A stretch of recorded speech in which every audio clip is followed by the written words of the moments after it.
আসসালামু আলাইকুম রহমতুল্লাহি আবরকাতু। বিসমিল্লাহির রহমানির রহিম।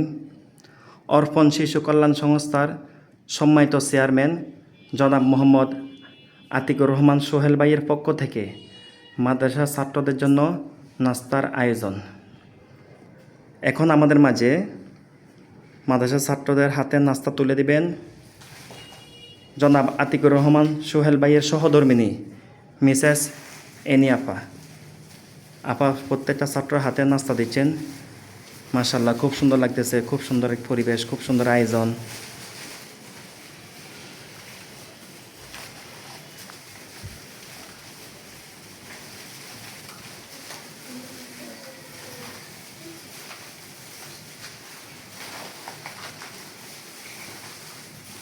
সোহেল ভাই প্রায় মাদ্রাসা ছাত্রদেরকে বিকেলের নাস্তা, সকালের নাস্তা প্রায় সময় দিয়ে থাকে। আমাদের মাদ্রাসায় বেশ আরও কয়েকবার দিয়েছেন, আলহামদুলিল্লাহ। তার জন্য আমরা কৃতজ্ঞতা জানাচ্ছি। সবাই পাইছো? মাশাআল্লাহ।